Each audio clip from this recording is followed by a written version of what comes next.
आपण पाहत आहे पोलीस न्यूज पॉईंट.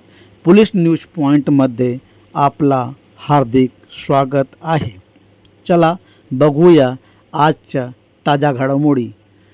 शिक्षक महिला संगीता चंदनशिवे यांची मालमत्ता हडप करण्याकरिता 30 अमानुषपणे मारहाण करून तिची मृत्यूपत्रावर व मालमत्तेच्या कागदपत्रावर वारसदार म्हणून स्वाक्षरी घेऊन 30 नाक व तोड दाबून जीवे ठार मारणारे आरोपी नामे दिगंबर भागुजी आव्हाड, तुषार मुरलीधर रत्न पारखी या 2 इसमांना ठाणे गुन्हे शाखेकडून जेरबंद आणि 2 आरोपी अजूनपर्यंत फरार आहे. त्यांची शोध पोलीस करीत आहे.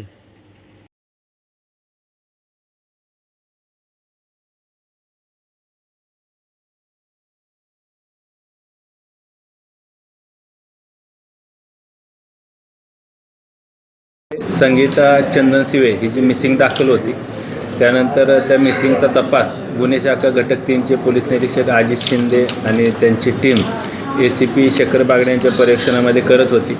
या मिसिंगच्या तपासामध्ये अशी माहिती मिळाली की मिसिंग महिला संगीता वानखेडे हिचा खून करण्यात आलेला आहे. तिची बॉडी नाशिक ग्रामीणच्या हद्दीमध्ये वाडेवरे पोलीस स्टेशनच्या हद्दीत मिळून आली दिनांक 15/7 रोजी.